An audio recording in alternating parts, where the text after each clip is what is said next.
ठीक है। तो तुम जानते हो ये जो बुढ़वा मर गया है, इसका काम क्रिया के बारे में तो बात होना चाहिए अब आगे। तो मुसलमान दोस्त कह रहा है नहीं नहीं, मिट्टी मंजिल होना चाहिए, मिट्टी मंजिल। हिंदू दोस्त कह रहा है नहीं नहीं, डहा संस्कार होगा, डहा संस्कार। अब हिंदू दोस्त कह रहा है मुसलमान दोस्त को, रे नहीं है बुद्धि तो मत बोलो। मिट्टी मंजिल का मतलब जानते हो कि मिट्टी मंजिल का मतलब होता क्या है? एक मंजिल तो हम लोगों को रहने के लिए संसार में हम लोग बनाते हैं, बाल बच्चा के गुजर बसर हेतु। एक मंजिल मिट्टी का मंजिल जो होता वो कैसा होता है, इसके बारे में है पता? बोला ये बात तो नहीं है पता। बोला एक मंजिल मिट्टी में भी बनाना पड़ता है, सरजमी पर। बोला कैसे बनेगा? बोला ये धरती जो पृथ्वी पर जो चलते हो, ये माँ का रूप है, इस पर धमस के मत चलो, अहंकार मत करो, दूसरे जन जन तक कल्याण की कार्य करो, किसी को कष्ट मत दो। अगर 10 रुपया कमाए हो तो 1 रुपया और किसी असहाय बेसहारा न को भी, निर्बल को भी सहायता में दो। यही हुआ मिट्टी मंजिल बनाना। ईमान पर चलो, नेकी राह मार्ग पर चलना, यही है मिट्टी मंजिल करना। अरे मिट्टी मंजिल का मतलब ये होता है मिट्टी में दफन दे कर दिए, ठीक है। डहा संस्कार का मतलब कुछ जानते हो? ये 5 तत्व का शरीर है। जब इस मैयत को जलाया जाता है तो ये हवा अपना हिस्सा लेता है, अग्नि अपना हिस्सा लेता है, आसमान में धुआं जाता है, एवं प्रकार से 5 तत्व का ये शरीर बना हुआ 5 तत्व में मिल जाता है। मिट्टी में दफनाने के बाद में कौन तत्व? एक तत्व में मिला, मिट्टी में मिला, 4 तत्व से तो वंचित ही रहा। यही है सार शब्द कहने की तात्पर्य। अब झंझट बात है ये। बुढ़वा जानते हो, बेटा कह रहा है, ये बाबूजी जानते हैं हम लोग आज ये दशा दुर्दशा नहीं होता, ये बाबूजी बाबाजी बन गया। आज इस सत्संग में, कल वो सत्संग में, वहाँ जाना, इधर जाना, दारुओं ने छोड़ता था, बात बात में बवाल करता था।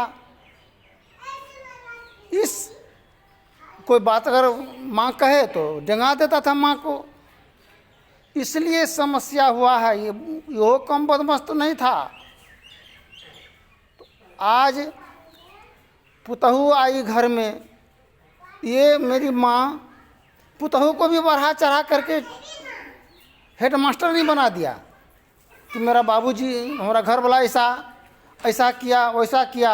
अब घर वाला से भी उसको नफरत पैदा किया। अब बुढ़वा सोचा था कि जनानी से तो हमको झंझट चलिए रहा है, अच्छा पुतहू आएगा ना तो करनी करतूत का बारे में जानकारी होगा, तब पुतहू मेरे पक्ष में बातचीत मानेंगे, समझेंगे, बुझेंगे, मेरे पक्ष की बात बोलेंगे। लेकिन पुतहू को तो सास पहले कान भर करके इतना ना मास्टर बना दिया, इतना ना मास्टर बना दिया कि पुतहू भी एकदम कब बुढ़वा को चिबा जाए। तो यही है, परिवार को नहीं समझने के कारण समस्या कितना उत्पन्न होता है। अब इस झंझट में चला गया बुढ़वा। बुढ़वा लेकिन एक काम किया था, वो ज़मीन कुछ अपने नाम से जो लिया था, वो ज़मीन को बुढ़िया को बताया नहीं था।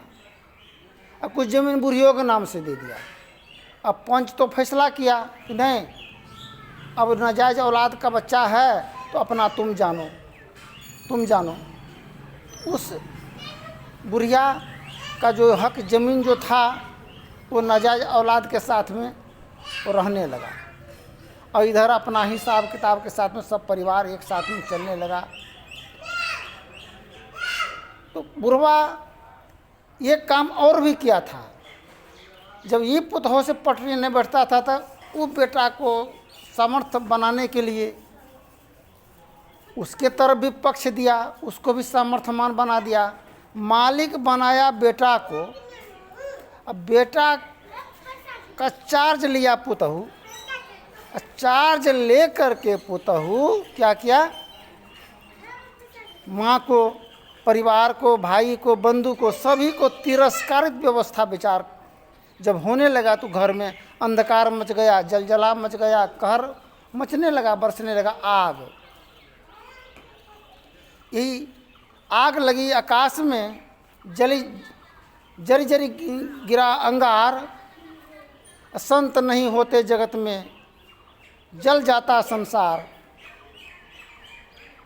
आज मर्यादा पुरुषोत्तम श्री राम का गुरु थे विश्वामित्र, रावण का भी गुरु था दैत्य गुरु शुक्राचार्य। तो गुरु जिसका जैसा मिला उसको वैसे ज्ञान हुआ। तो गुरु का महिमा का बहुत बड़ा बलिहारी है।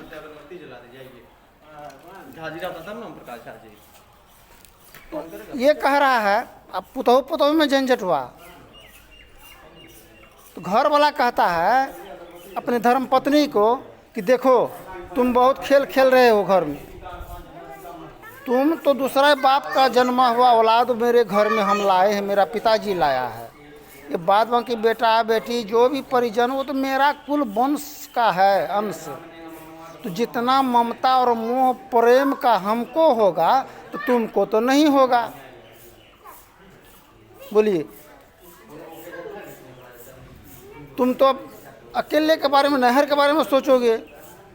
मर्यादा क्या कह रहा है, ये जहाँ से ये कुल वंश को बढ़ाने के लिए अब मिल करके घुल करके, जिस प्रकार बीज एक पृथ्वी में घुल मिल करके एक सुंदर वृक्ष को निर्माण होता है, इसी प्रकार अब इस परिवार में तुम मिलो घुलो और एक भाव और एक विचार के साथ चलने का नाम ही मानव जीवन और सनातन धर्म इसी को कहते हैं।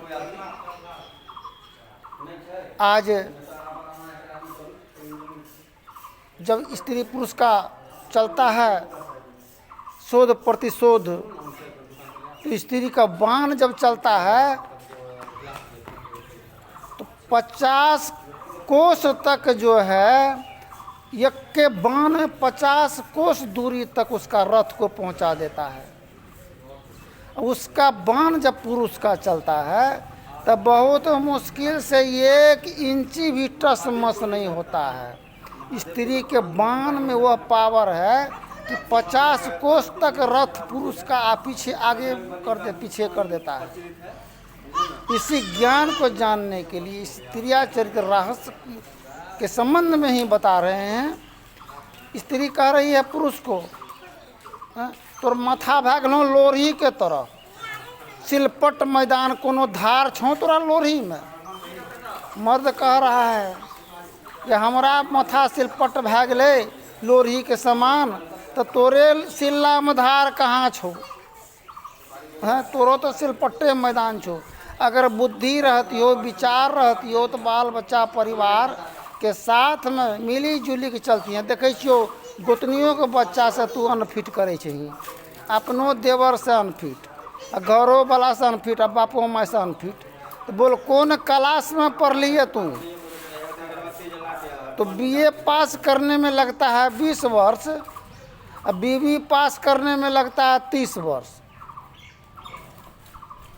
आज मान लीजिए मुखिया को एक ठो जनानी, पंचायत का जो मुखिया है प्रतिनिधि, सरपंचों के एक ठो, मेंबरों के एक ठो, तो एक के ठो के ना बात जानेगा। अब सरकार को कै ठो है वो कौन, तो हम नहीं जानते हैं।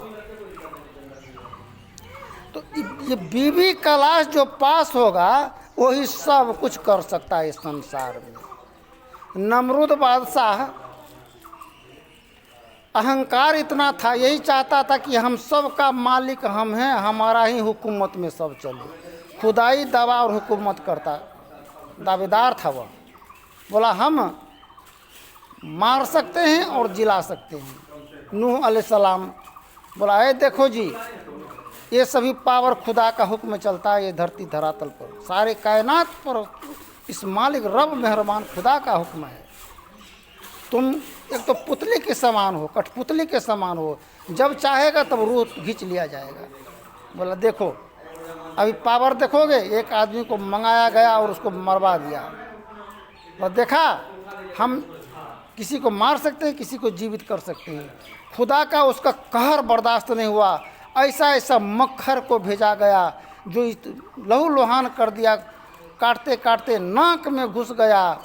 और नमरूद बादशाह को जब वो मक्खर भीतर काटता था मस्तिष्क गुदा में, मस्तिष्क में, तब जूता से मरवाता था अपने माथा को और दीवार में पटकता था माथा को। ऐसे कार्य किसी को नहीं करना चाहिए जो कि अपने माथा पर जूता और पत्थर का रोरा गिट्टी बरसना शुरू हो जाए।